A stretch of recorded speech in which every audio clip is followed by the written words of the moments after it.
Assalamualaikum warahmatullahi wabarakatuh. Kami dari kelompok 2, berikut adalah presentasi mengenai modul 13 yaitu proses dan metode dalam praktek pengembangan teknologi partisipatoris. Berikut adalah anggota kelompok 2. Meningkatnya kesadaran masyarakat akan pentingnya keseimbangan ekosistem lingkungan menjadikan banyak para petani beralih dari budidaya dengan sistem high external input menjadi sistem low external input. Oleh karena itu, pengembangan teknologi partisipatoris perlu diperkenalkan kepada masyarakat agar masyarakat dapat mengidentifikasi, menguji coba, serta melakukan evaluasi tentang penyebaran teknologi pertanian yang terbaru. Selain itu, para pelaku pertanian juga dapat bekerja sama dengan para komunitas setempat seperti lembaga sosial masyarakat atau LSM dan organisasi para petani, para pengrajin dan pedagang di sektor informal dan perusahaan komersial untuk dapat lebih didekatkan pada sistem menghasilkan pengetahuan dan teknologi pertanian yang berfungsi dengan baik sehingga kegiatan tersebut dapat saling melengkapi dan saling menguatkan. Adapun berdasarkan latar belakang tersebut didapatkan rumusan masalah yaitu bagaimana proses dan metode dalam praktek pengembangan teknologi partisipatoris. Dan tujuannya ialah untuk mengetahui dan memahami mengenai proses dan metode dalam praktek pengembangan teknologi partisipatoris atau PTP. Bagian pertama yaitu metode survei dengan teknik RRA atau PRA dalam PTP. Nah, untuk pengembangan sistem pertanian berkelanjutan dapat dilaksanakan melalui penelitian yang meliputi metode survei dan metode eksperimen atau percobaan. Metode survei ini itu yang dilakukan di awal dapat dilakukan dengan menggunakan RRA atau Rapid Rural Appraisal dan PRA atau Participatory Rural Appraisal, yaitu metode untuk memahami desa secara cepat yang meletakkan penekanan khusus pada partisipasi masyarakat lokal dalam menganalisis situasi saat itu. Jadi intinya PRA itu hadir untuk masyarakat agar merasa terlibat dan sebagai pemilik program dalam menganalisis situasi desanya dan melakukan pengembangan pada desanya sendiri. Menurut Robert Chambers tahun 92, terdapat 5 aliran utama atau tradisi yang mewarnai prinsip-prinsip metode PRA. Yang pertama yaitu riset partisipatif oleh aktivis, yang kedua analisis agroekosistem, ketiga antropologi terapan, keempat riset lapangan pada sistem pertanian, dan kelima pengenalan pedesaan dalam waktu singkat atau yang disebut juga dengan RRA. Jadi di mana RRA ini menyumbangkan pengetahuan yang cukup besar juga untuk PRA, di mana teknik-teknik RRA yang diadopsi oleh PRA itu digunakan secara lebih partisipatif dan untuk pelibatan masyarakat dalam proses pengembangan programnya. Yang selanjutnya ialah prinsip-prinsip PRA, yang mana utamanya prinsipnya itu adalah dari, oleh, dan untuk masyarakat itu sendiri. Jadi belajar dari masyarakat, kemudian konsekuensinya ialah ketika ada orang luar, mereka itu hanya berperan sebagai fasilitator. Sedangkan masyarakat itu sebagai pelaku utama, sebagai narasumber utama karena yang paling paham mengenai keadaan mereka sendiri. Kemudian dipahami bahwa kita perlu saling belajar dan saling berbagi pengalaman karena pengalaman dari petani, kemudian pengetahuan orang luar itu saling melengkapi dan akan sama bernilainya. Adapun juga keterlibatan semua kelompok masyarakat karena memiliki masalah dan kepentingan yang berbeda sehingga semua harus diperhatikan. Adapun kegiatan PRA itu diselenggarakan dalam suasana yang santai dan informal agar lebih akrab, kemudian harus saling menghargai perbedaan, harus ada triangulasi data atau misalnya check and recheck data, kemudian ada mengoptimalkan hasil, ada juga belajar dari kesalahan karena PRA itu tidak 100% benar. Yang penting itu dilakukan sebaik-baiknya, kemudian pada kesempatan selanjutnya diperbaiki dengan sebaik-baiknya juga. Ada juga orientasi praktis, jadi informasi yang didapat itu dioptimalkan, bukan semua harus diambil, dan ada juga keberlanjutan dan selang waktu di mana kegiatan PRA itu dikembangkan harus secara terus-menerus. PRA yang mana memiliki dua tujuan, yaitu tujuan praktis atau jangka pendek untuk pemenuhan kebutuhan praktis dan sebagai sarana proses belajar, sedangkan tujuan strategis atau jangka panjang itu untuk mencapai pemberdayaan masyarakat dan perubahan sosial. Nah, pada dasarnya penerapan PRA itu dapat digunakan untuk pengenalan kebutuhan. Jadi, untuk mengenalkan masalah yang ada dan kebutuhan untuk memperbaiki masalah tersebut. Kemudian ada juga perencanaan kegiatan yang tentunya semakin konkret dan jelas rencananya, maka diketahui rencana itu sungguh-sungguh dilakukan. Biasanya rencana ini adalah hasil keputusan masyarakat melalui forum diskusi. Adapun selanjutnya ialah pelaksanaan atau pengorganisasian kegiatan, yaitu pelaksanaan kegiatan dari rencana yang sudah disusun, yang diorganisir dan dipimpin oleh anggota masyarakat itu sendiri, sedangkan petugas hanya sebagai pendamping. Selanjutnya ada pemantauan kegiatan atau monitoring yang dilakukan secara berlanjut untuk melihat kesesuaian kegiatan dengan rencana yang telah disusun, dan terakhir ada evaluasi kegiatan. Biasanya terdapat 2 macam evaluasi, yaitu melihat apakah ada perkembangan di masyarakat setelah adanya program, dan juga untuk memfasilitasi masyarakat dalam mengkaji bagaimana potensi mereka dalam mengatasi masalah yang ada itu oleh masyarakat itu sendiri, yaitu dengan kemampuan swadaya masyarakatnya itu sendiri daripada dengan adanya bantuan orang lain.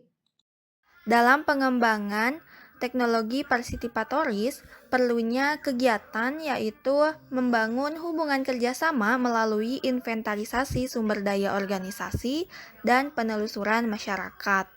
Nah, di mana hubungan kerjasama ini dilakukan antara lembaga pertanian dan juga para petani. Hubungan kerjasamanya itu berupa penggerakan kesadaran dan pengembangan pemahaman juga pengetahuan petani mengenai seluk-beluk pertanian. Nah, tujuannya itu adalah untuk mengembangkan pertanian lebih lanjut. Nah, ada juga menurut Semeyer 1988 mengemukakan bahwa tujuan dalam menjalankan hubungan kerjasama itu adalah untuk mengidentifikasi dan membangun hubungan antara orang yang memiliki kepentingan yang saling menguntungkan dalam mendukung dan berpartisipasi dalam kegiatan-kegiatan pengembangan teknologi partisipatoris. Hasil dari kegiatan hubungan kerjasama itu yang pertama adalah perspektif dan protokol yang jelas. Jadi, untuk kerjasama dengan masyarakat itu sudah ada perspektif dan protokolnya yang jelas. Jadi, lebih terarah gitu ya.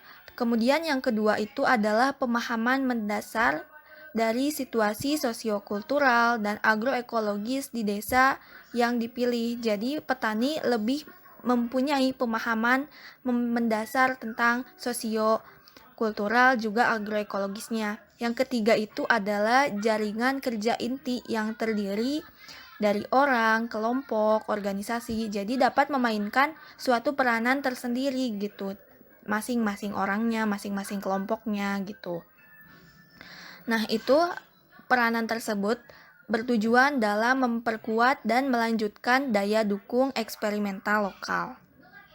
Kemudian ada analisis agroekosistem atau AES. Tujuan dari analisis ini di dalam usaha tadi ialah untuk mengidentifikasi permasalahan dan kendala-kendala utama dalam pembangunan di suatu daerah, serta kemungkinan-kemungkinan perbaikannya melalui serangkaian prosedur analisis. Nah, terdapat 4 macam pola analisis yang akan dilihat, yaitu yang pertama pola ruang untuk menjawab pertanyaan apa dan di mana, yang kedua ada pola waktu untuk menjawab pertanyaan kapan, yang ketiga itu ada pola aliran untuk menjawab pertanyaan bagaimana, dan yang terakhir itu ada pola keputusan untuk menjawab pertanyaan siapa dan mengapa. Nah, jika hal ini telah diketahui, maka pengumpulan data sekunder dan data primer yang diperlukan akan lebih terarah. Next. Dalam pelaksanaannya, penerapan pra untuk penjajakan atau pengenalan kebutuhan dan perencanaan kegiatan ini terdiri dari kegiatan-kegiatan. Yang pertama itu pengkajian keadaan agroekosistem desa yang kemudian dilanjutkan dengan penyusunan rencana kegiatan. Nah, pengajian keadaan agroekosistem desa ini ialah kegiatan penelitian tentang aspek-aspek kehidupan masyarakat yang dilakukan oleh masyarakat itu sendiri dengan dipandu atau difasilitasi oleh para petugas lembaga pengembang program.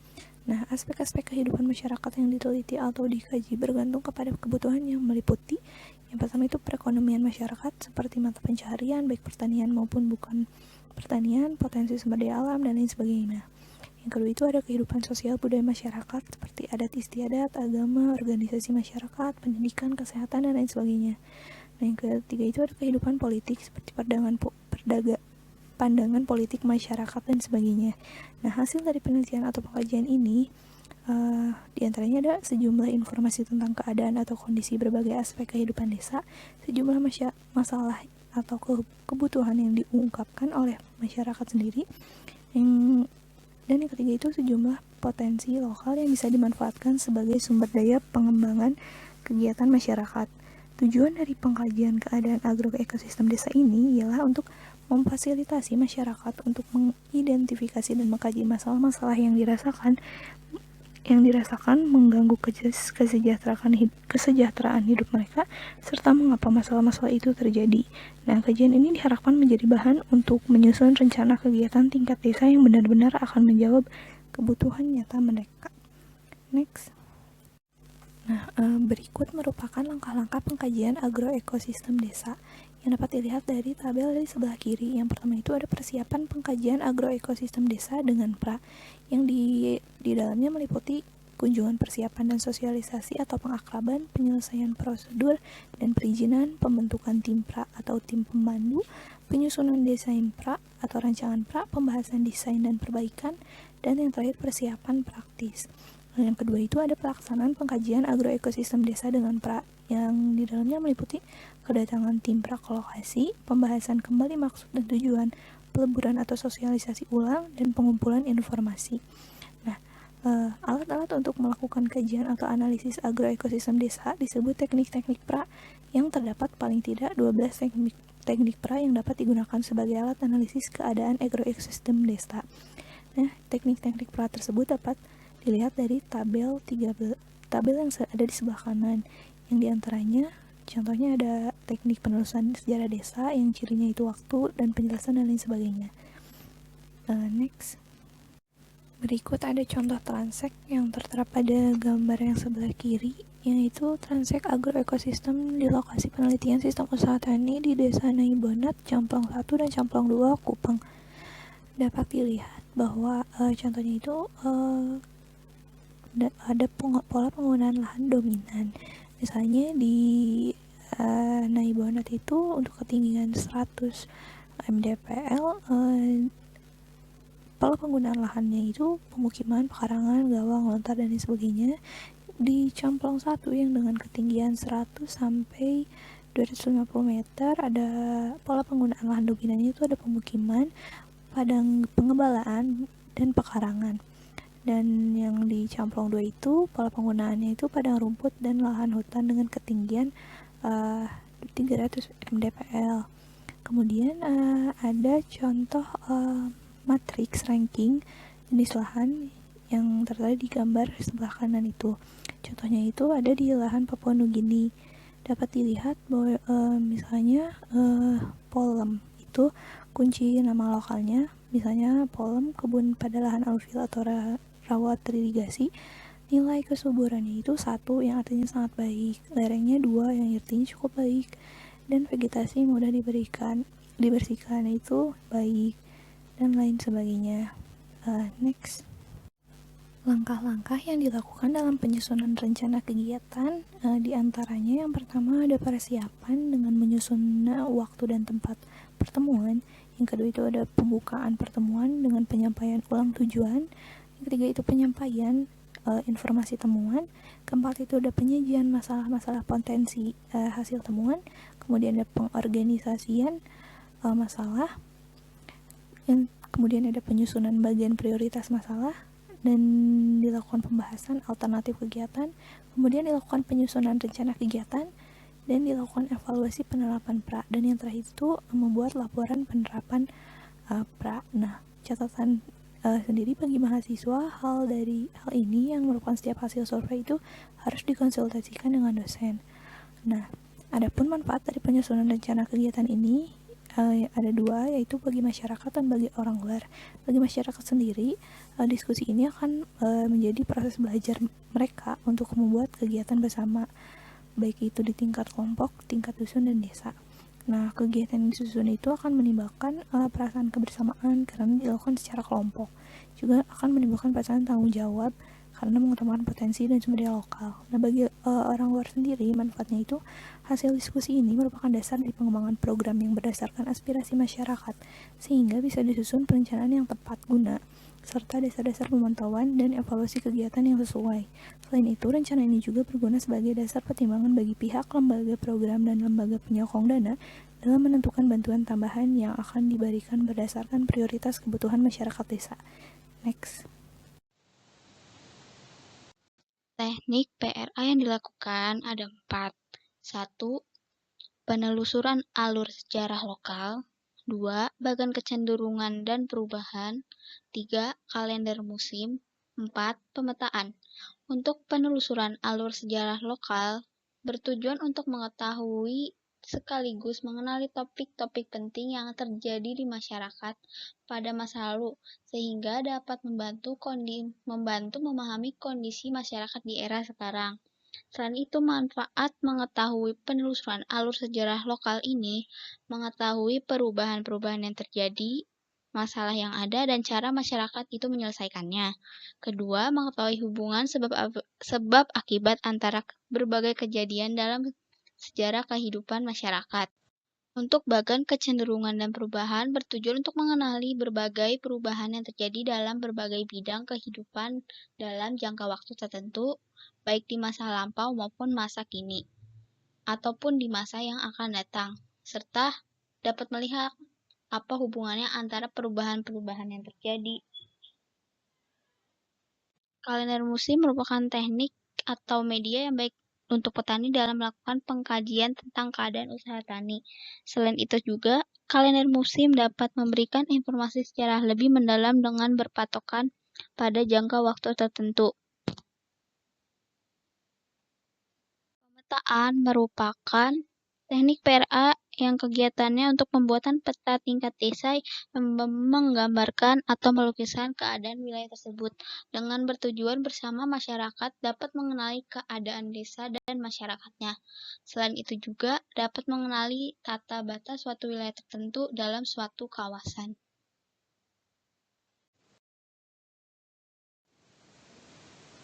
Untuk langkah yang diterapkan dalam penelusuran alur sejarah lokal, tahap pertama yaitu terangkan maksud dan proses pelaksanaan kegiatan. Jadi, maksud dari kegiatan ini apa? Langkah kedua, ajak masyarakat untuk berdiskusi. Jadi, berdiskusi itu berdasarkan kejadian-kejadian penting untuk sebagai gambaran bagaimana perkembangan desa dan perubahan-perubahan yang terjadi. Setelah mendiskusikan dan mendapatkan yang diinginkan, tuliskan sesuai dengan keterangan yang diungkapkan. Lalu langkah keempat, tetapkan titik waktu pertama sejarah yang akan dicantumkan, tapi titik mutlak yang benar pada proses diskusi ini pada urutan waktu yang benar. Setelah menetapkan titik waktu pertama sejarah, lakukan diskusi sejarah terlebih lanjut mengenai apa sebab-sebab suatu kejadian yang dianggap penting, apa sebab-sebab dan akibat kejadian penting, hubungan sebab akibatnya, dan catatlah seluruh masalah, potensi, dan informasi yang muncul pada diskusi tersebut.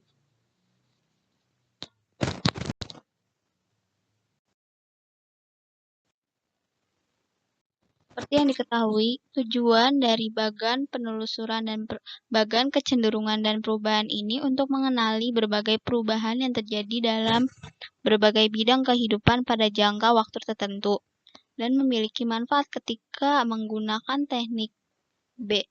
Bagan kecenderungan dan perubahan. Yaitu manfaatnya 1. Dapat menganalisa berbagai topik dan mengkaji permasalahan yang berkaitan dengan topik. Kedua, membantu masyarakat dalam menilai berbagai perubahan yang berdampak baik maupun buruk. Dan ketiga, menentukan rencana guna mengatasi masalah yang sedang dihadapi dan mengantisipasi masalah yang akan diperkirakan muncul saat mendatang.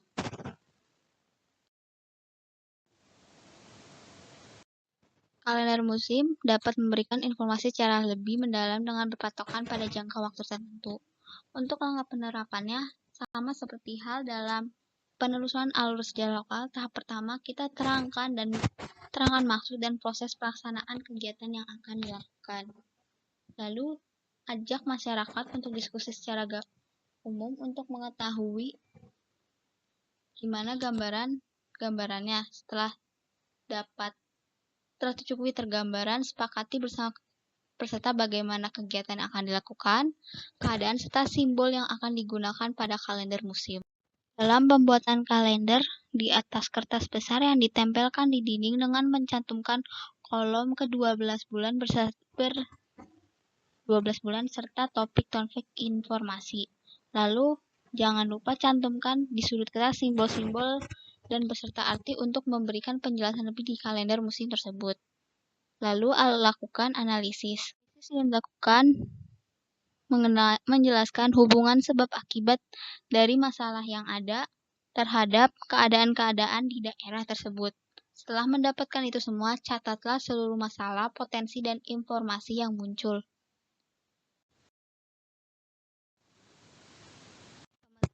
Pemetaan merupakan teknik PRA yang digunakan untuk kegiatan pembuatan peta tingkat desa yang menggambarkan atau melukiskan wilayah daerah tersebut.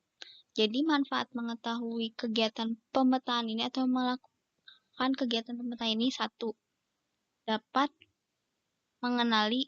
mengetahui proses penggalian dan pengkajian informasi yang berlangsung melalui diskusi dan memungkinkan masyarakat dapat mengenal lebih dalam wilayah tersebut. 2. Untuk mengetahui gambaran tentang keadaan wilayah, termasuk dari kejadian, masalah, hambatan, dan sumber daya yang ada di masyarakat. 3. Pemetaan untuk pengenalan tata batas yang bermanfaat dalam usaha mengatasi perselisihan antara masyarakat. 4. Manfaat pemetaan itu dapat memberikan informasi kegiatan pemetaan yang dapat menjadi dasar bagi pemilihan atau penggalian informasi untuk penggunaan teknik-teknik PRA lainnya. Pada tahap sebelumnya, langkah pertama kita harus menjelaskan, terangkan maksud dan proses pelaksanaan kegiatan. 2. Diskusikan tentang jenis sumber daya yang ada di desa dan lokasi sumber daya tersebut. Jadi jenis sumber daya penting yang akan dicantumkan dan simbol-simbol yang akan digunakan. Masyarakat untuk membuat peta, yang dimana dengan cara pembuatan peta ini dimulai dengan tempat-tempat tertentu atau titik awal yang diinginkan masyarakat. Kedua, setelah lokasi utama ditentukan, kemudian lengkapi dengan detail-detail seperti simbol atau penjelasan yang dapat memberikan gambaran jelasan seperti pada langkah keempat, cantumkan di sudut simbol beserta arti untuk penjelasan lebih lanjut lagi. Selesai, diskusikan lebih lanjut. Jadi bagaimana sumber daya, keadaan sumber daya, dan apa masalah yang terjadi ketika dengan sumber daya tersebut, akibat dari perubahan dari masalah tersebut, dan hubungan yang terjadi. Lalu catatlah seluruh masalah, potensi, dan informasi yang muncul untuk diskusi lebih lanjut dan untuk memperoleh hasil yang lebih baik.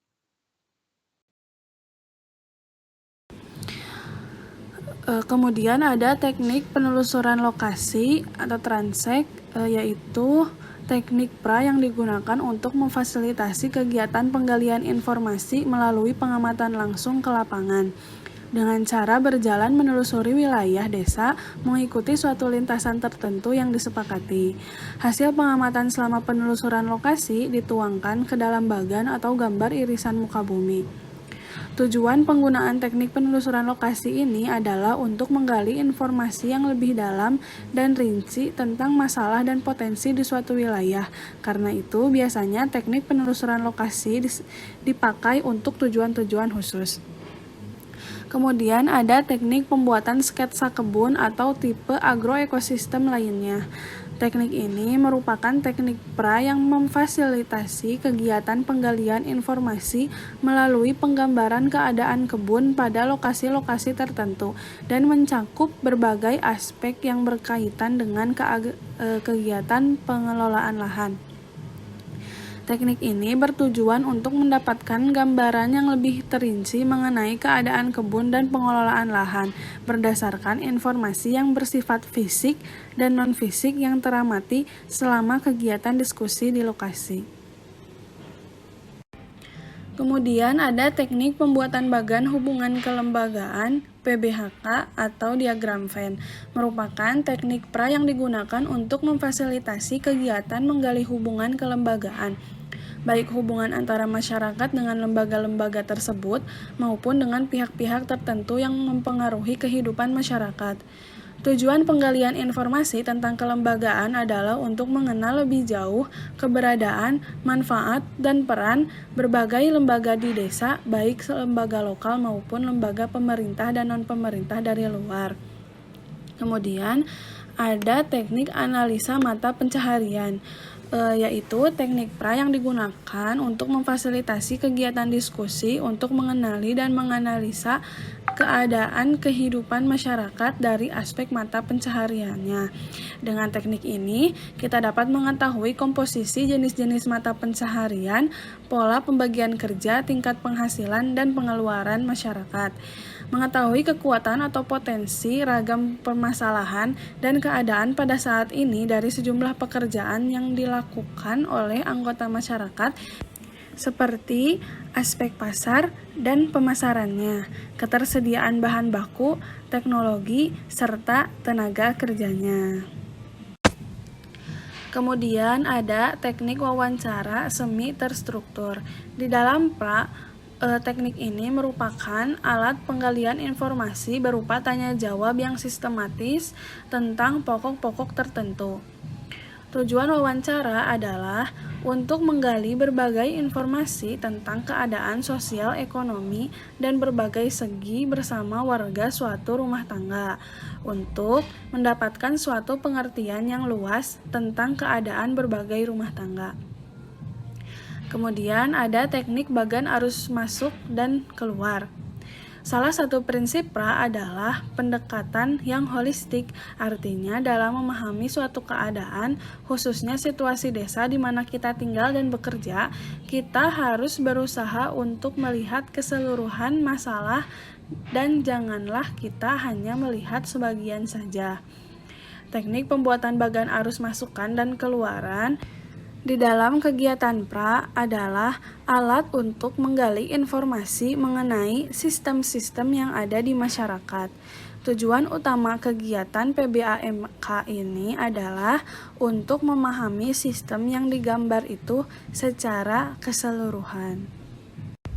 Teknik selanjutnya yaitu teknik pembuatan bagan peringkat atau PBP atau teknik analisa pilihan, yang juga dikenal dengan sebutan teknik matrix ranking, yaitu teknik untuk menganalisa sejumlah topik yang sudah teridentifikasi dengan mengkajinya dari beberapa aspek, serta menilai masing-masing aspek dengan kriteria yang sama agar dapat diperbandingkan. Teknik ini bertujuan untuk mencari prioritas masalah dan memilih alternatif pemecahan masalah terbaik atau potensial yang ada. Kemudian ada penyusunan rencana kegiatan. Penyusunan rencana kegiatan adalah perumusan tindakan nyata yang akan dilaksanakan dalam jangka waktu tertentu, dibuat dalam sebuah bentuk tulisan sebagai pedoman kerja dalam masalah-masalah yang dihadapi masyarakat. Untuk mahasiswa, hasil survei itu akan dijadikan sebagai landasan untuk mencapai tujuan akhir pembelajaran. Jadi kesimpulan dari modul 13 itu, dalam kegiatan pengembangan teknologi partisipatoris atau PTP di sistem pertanian berkelanjutan dapat dilaksanakan dengan melakukan penelitian menggunakan metode survei dan metode eksperimen atau percobaan. Metode survei merupakan kegiatan periode awal dapat ditempuh dengan teknik wawancara menggunakan RRA atau Rapid Rural Appraisal dan PRA atau Participatory Rural Appraisal. Selain itu, dalam pengembangan PTP ini dilakukan bagaimana membangun hubungan kerjasama melalui inventarisasi sumber daya organisasi dan penelusuran masyarakat, serta menganalisis agroekosistem untuk didiagnosis dan diidentifikasi prioritas masalah dalam mencari solusi dan evaluasi sistem pertanian yang sedang berlangsung, serta mencari hal-hal yang bisa dicoba sebagai landasan untuk merancang uji coba.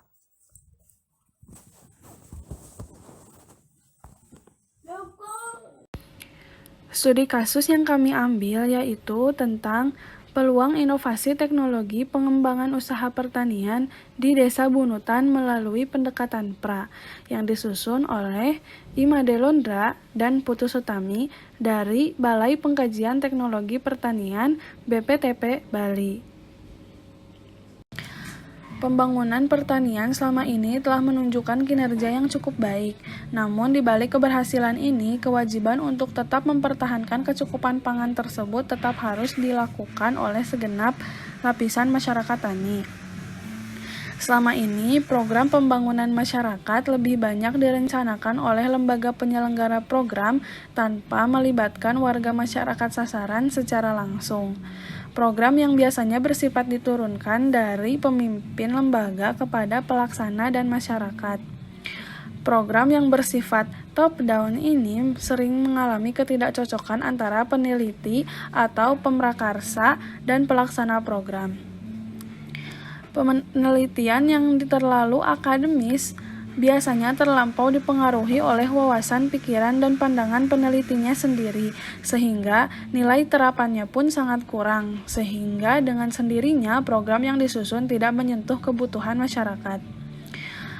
Participatory Rural Appraisal atau biasa disebut PRA merupakan salah satu metode pengkajian daerah pedesaan dengan ciri utama melibatkan partisipasi masyarakat lokal dalam pengkajian tersebut. Salah satu tujuan PRA ini adalah untuk mengetahui kebutuhan inovasi teknologi pada tanaman pangan dan ternak sapi di lahan kering Kecamatan Abang, Karangsem, Bali. PRA dilaksanakan di Balai Kelompok Tani Ternak Saga Mandiri, Desa Bunutan, Kecamatan Abang, Kabupaten Karangsem pada bulan Juni 2015. Kegiatan ini melibatkan berbagai lapisan masyarakat dengan jumlah peserta PRA keseluruhan sebanyak 50 orang. Untuk menggali informasi dalam bidang pertanian, diterapkan metode kalender musim.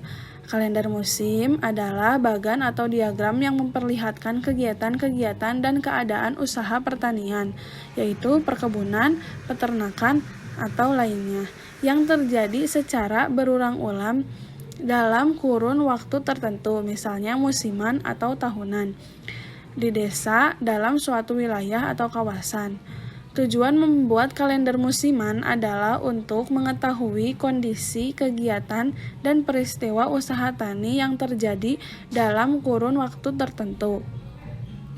Manfaat dan kegunaan membuat kalender musiman adalah untuk dapat menganalisis tingkat efisiensi dan efektivitas kegiatan usaha masyarakat, waktu-waktu krisis dalam usaha tani, misalnya serangan penyakit, paceklik, panen, dan lainnya. Hasil analisis keadaan ini akan sangat berguna sebagai bahan masukan dalam penyusunan rencana pengembangan usaha petani, rencana pengadaan dan penyediaan sarana produksi, rencana pemasaran pada khususnya, dan rencana pengembangan pada umumnya. Mengetahui pola aktivitas petani dalam pola musim sangat penting untuk perencanaan suatu kegiatan atau program, sehingga program yang akan dilaksanakan dapat dirancang sesuai dengan keadaan di lapangan. Dapat dilihat dalam hasil tabel 1 kalender musim, tanaman pangan yang diusahakan di Desa Bunutan diantaranya jagung, kacang-kacangan, ketela pohon, dan ketela rambat. Tanaman jagung biasanya ditanam pada bulan November dan biasanya dipanen pada bulan Oktober dan Desember. Ketela rambat ditanam pada bulan Maret dan panen pada bulan Juni. Inovasi teknologi yang perlu diintroduksikan yaitu budidaya tanaman pangan dan pasca panen. Inovasi teknologi yang meningkatkan efisiensi penggunaan lahan dan sumber daya lainnya merupakan perangkat yang paling berharga, sama halnya seperti mengelola keseimbangan antara kesejahteraan manusia dan memelihara ekosistem global. Kemudian, hasil Pra pada tabel 2 menunjukkan musim hujan di wilayah Abang berlangsung singkat, yaitu sekitar 6 bulan, dari akhir bulan November sampai awal bulan April. Puncak hujan terjadi pada bulan Januari dan Februari. Kondisi ini mempengaruhi ketersediaan pakan ternak di lokasi ini. Rumput lapangan maupun rumput raja yang dimiliki petani hanya mampu berproduksi selama 8 bulan. Dengan demikian, pada bulan Agustus, September, Oktober, dan November, otomatis ternak-ternak yang ada di lokasi diberikan pakan kering, berupa jerami jagung dan jerami tanaman pangan lainnya, yang telah disiapkan sebelumnya. Beberapa petani melaporkan bahwa mereka kadang-kadang sampai mendatangkan jerami padi di daerah pesawahan di daerah lain dengan menyewa truk. Permasalahan yang muncul di dalam kaitannya dengan pakan ini yaitu tidak tersedianya pakan yang kontinu, baik dari segi kualitas maupun kuantitas sepanjang tahun, mengakibatkan pengembangan sapi penggemukan belum bisa dilakukan sepanjang tahun. Untuk meningkatkan mutu pakan kering yang diberikan pada bulan Agustus sampai November, sebaiknya dilakukan fermentasi sebelum disimpan untuk meningkatkan kandungan gizi dan untuk mengurangi kandungan serat dari jerami tersebut. Pemberian probiotik seperti Biokes sangat sesuai pada kondisi tersebut untuk membantu pencernaan pakan. Hasil pra ini menunjukkan tanaman lamtoro lebih tahan kekeringan dibanding tanaman gamal. Oleh karena itu, populasi tanaman lamtoro perlu ditingkatkan, terutama tanaman lamtoro yang mampu berproduksi tinggi, tahan kering, dan tahan kutu loncat. Lamtoro selain baik untuk pakan ternak karena mengandung protein yang cukup tinggi, juga cocok dikembangkan untuk perbaikan dan konservasi tanah. Hasil pra menunjukkan sapi-sapi di Abang secara umum melakukan perkawinan mulai bulan Juni dan puncaknya antara bulan Juni sampai Agustus. Dengan demikian, sapi-sapi di daerah Abang secara umum birahi pada musim-musim kering, bunting selama pakan melimpah dan melahirkan pada saat persediaan pakan di lapangan menipis. Sehingga menjelang anaknya mulai belajar makan, dengan umur sekitar 4 bulan ketersediaan pakan mulai ada karena mulainya musim hujan. Timbulnya suatu penyakit dipengaruhi oleh banyak faktor dan ini merupakan masalah yang sangat kompleks. 3 faktor yang saling kait-mengkait untuk terjadinya suatu penyakit yaitu faktor agen penyakit, faktor hospes atau ternak itu sendiri, dan faktor lingkungan. Penyakit yang umum diderita oleh sapi-sapi lokasi tersebut antara lain bovine ephemeral fever atau BEF dan Bali ziekta atau BZ. Penyakit BEF atau penyakit demam 3 hari merupakan penyakit dengan masa inkubasi dan lama sakit yang sangat singkat, yaitu disebabkan oleh virus RNA. Penyakit ini ditularkan melalui vektor lalat Culicoides spp dan nyamuk Culex spp. Kejadian penyakit ini seirama dengan meningkatnya jumlah atau populasi vektor. Dengan demikian, tingginya kejadian BEF di Desa Bunutan wajar terjadi pada bulan Desember sampai April sesuai dengan populasi lalat dan nyamuk pada bulan basah tersebut. Kemudian, penyakit Bali ziekta. Hasil pra menunjukkan penyakit ini sering ditemukan pada bulan Januari sampai Februari.